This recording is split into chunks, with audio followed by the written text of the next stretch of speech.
football clubs. Nottingham Forest play at the City Ground. Are these East Midlands giants one of England's biggest clubs?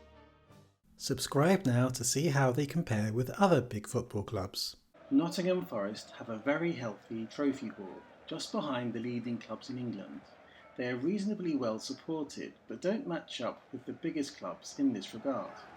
If we put them on a graph with other clubs in England, we see that they're amongst a cluster of clubs who have at one time been successful.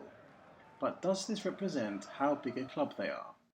Our success cannot be doubted. Nottingham Forest have won the English League title once, the FA Cup twice, and the League Cup on 4 occasions.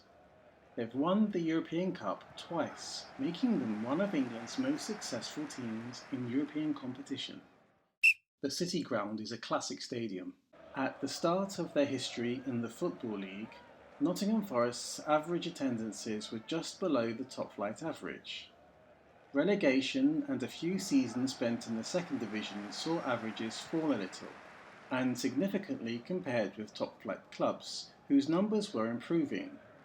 Overall, the club saw mostly stable numbers during their first 23 years as a league club, whichever division they were playing in. We could expect support to remain low in the interwar years as the club were in the second division for the entire period, and this was indeed the case. Average figures were not actually that low compared with other years when they found themselves at the very foot of the league table. Again, apart from a few particularly good and bad seasons, there were not many really dramatic changes during this period. The average picked up all around the country after the war, and this happened at Forest too, and the club were not terribly affected by relegation to the third division. A good finish in 1952 did cause a jump in figures for that year. The late 50s saw Forest back in the first division, so numbers increased significantly, but this tailed off gradually when moving into the 60s, even though Forest were in the top flight during that period.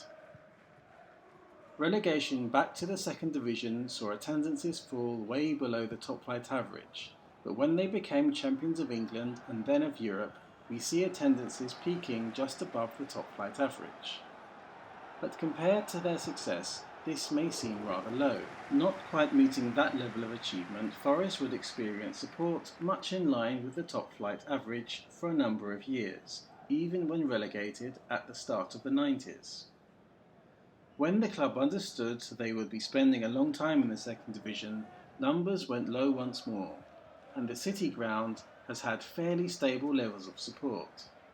This might not be too bad for a second division side, and when in the third division, Forest did not experience fans leaving them. Back in the Premier League, Nottingham Forest have numbers below the top flight average, and increasing the capacity may or may not help increase averages. We've been the force in England and Europe. After winning their first ever league title, Nottingham Forest would dismiss European champions Liverpool in the first round of the European Cup. They got all the way to the final and defeated Malmo with a first half winning goal from £1 million man Trevor Francis in his very first game for the club. A legendary feat, even if it didn't make Brian Clough smile. The following season, they are dispatched with giants Ajax on their way to meeting the favourites Hamburg, but once again their single goal won them the European Cup for the second time. Nobody could beat us. It's no surprise to find 8 of Forest's European Cup winners in a best ever selection. We've also added 2 class defenders from the 80s and 90s and fan favourite Stan Collymore up front. Twice we were kings. Nottingham Forest had a solid start to the league, maintaining their first division status for the first 14 years. During this period, they also won the FA Cup in 1898. They briefly went into the second division and following this won that division. Their time back in the first division was then short-lived, and Forest lingered around the bottom of the second division for 4 seasons straight. As they'd finished bottom of the league, Forest needed to be re-elected back.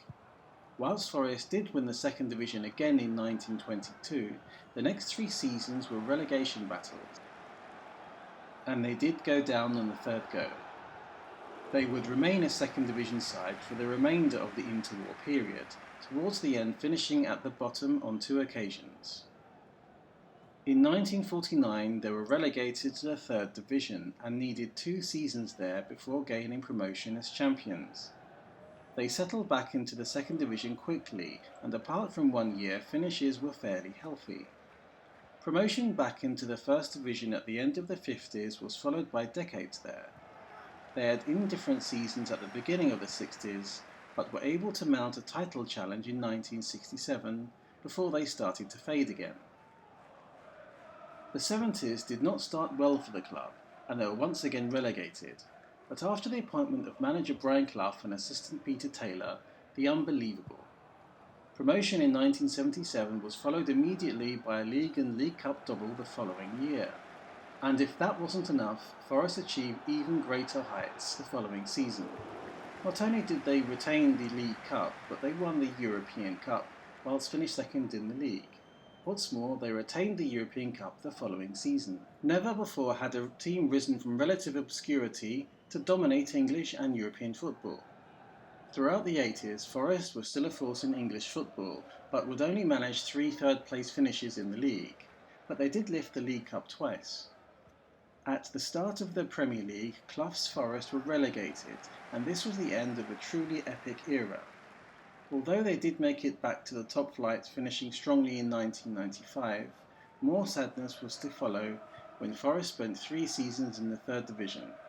They would spend 14 years in the second division before promotion back into the top flight. The days of Forest challenging for titles look unlikely to return, but what they did is unlikely ever to be done by anyone else. Nottingham Forest have won a respectable number of domestic major honours, though have only won the league title twice. Bizarrely, they've won the European Cup on more occasions, and they stand out for their European dominance. They may be considered more successful than they are popular, as we can see that throughout their history they've been off the top flight average and only made it just above when they were really tearing it up. Forest have won the biggest finals and have beaten the best along the way. We cannot say these were the most thrilling matches, and they were restricted to a particular era.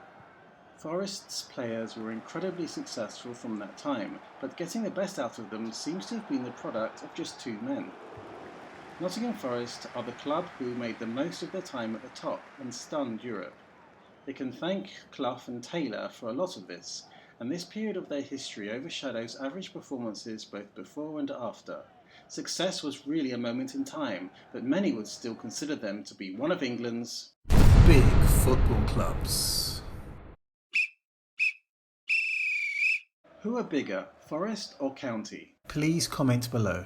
Like and subscribe to Big Football Clubs to watch videos as they're released each week.